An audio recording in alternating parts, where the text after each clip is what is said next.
नवरीचा south Indian look ज्याचं पूर्ण मेकअपचा ट्युटोरियल आपण घेऊन आलो आहोत. तर नवरीचे स्किन ड्राय आहे, यांच्यावर आपण हळदीचाही मेकअप केलेला होता, हळदीचाही ट्युटोरियल आपण टाकलेला आहे. तर ते तुम्ही बघू शकता. स्किन ड्राय आहे, त्याच्यामध्ये त्यांना आपण मॉइश्चरायझर केलेलं आहे. मॉइश्चरायझर नंतर मग प्रायमर नंतर आपण कन्सिलर केलेलं आहे, लिक्विड कन्सिलर केलेलं आहे. त्यानंतर त्यांची स्किन टोन जशी आहे त्यांच्या स्किननुसार आपण फाउंडेशन घेतलेलं आहे.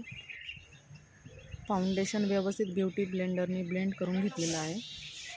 फाउंडेशन लावताना आपल्याला गळ्याला कानालाही लावायचं आहे, फक्त चेहऱ्यालाच नाही, तर डोळ्यांच्या कॉर्नरला, नाकाच्या कॉर्नरला, ओठाच्या खाली व्यवस्थित फाउंडेशन ब्लेंड करून घ्यायचं आहे. त्यानंतर आपण हायलाईट शेड घेतलेला आहे.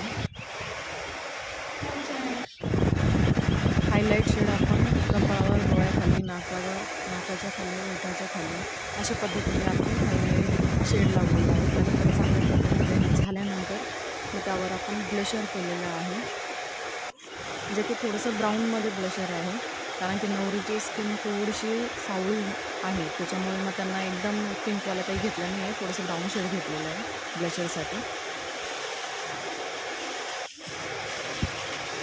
त्यानंतर मग कंटोर करून घेतलेला आहे, म्हणूनच कंटोर चालू आहे.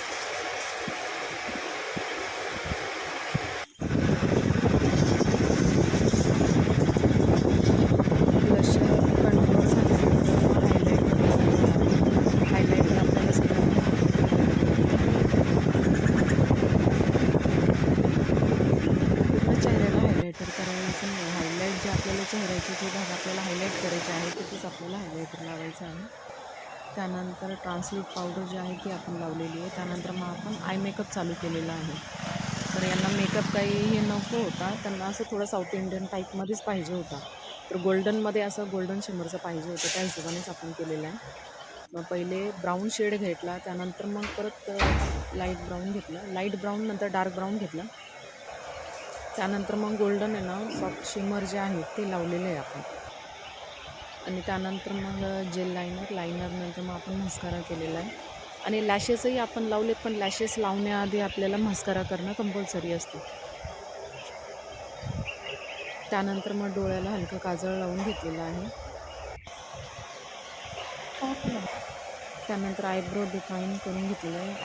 आयब्रो जसे आहेत नॅचरली आपण शक्यतो त्याला आहे तसंच शेप देण्याचा प्रयत्न केलेला आहे, एक्स्ट्रा काही आपण आयब्रोला शेप देण्याचं केलेलं नाही. त्यानंतर मग वॉटर जी लाईन आहे त्याच्यानंतर मग काजळ हलकं लावल्यानंतर मग जे आय शॅडो असतात हलकं ब्राऊनमध्ये तो थोडंसं डोळ्याच्या खाली घेतला, जेणेकरून ते काजळ जे आहे तर ते पसरत नाही. त्यामुळे आता आय मेकअप झाला, बेस झाला, त्यानंतर मग आपण लिपस्टिक घेतलेली लावायला लागली.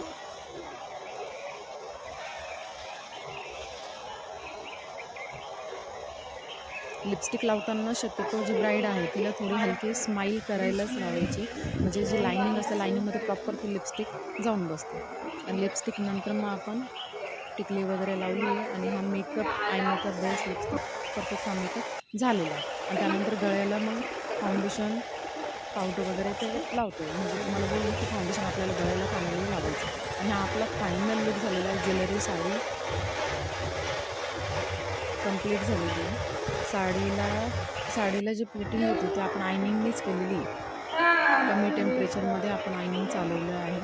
आता नवरीला थोडंसं साडीसोबत ते नेटची ओढणी पण लावायची होती, म्हणजे शेला वगैरे बसून घेता थोडंसं ओढणी तिला अटॅच करायची होती, जी डोक्यावर घ्यायची नव्हती, फक्त वन साईड घ्यायची होती, तर ते आपण ती ओढणी त्यांना लावलेली आहे. हा नवरीचं ब्लाऊजला तिथं जे लटकन आहेत ते ॲक्च्युली म्हणजे बाजूबंद सारखंच आहे, छान वाटलं ते एकदम मस्त. त्यांनी ते बाजूबंद सारखं म्हणजे बाजूबंद लावायची गरज नाही त्या पद्धतीने तो ब्लाऊज शिवलेला छान वाटत होता तो. आणि हे आपली फायनली नवरीचा फायनल पूर्ण लुक आहे. तो कसा झाला आहे काय तो नक्की कमेंट करा, आणि जे सांगते ते समजतं आहे का नाही तेही कमेंट.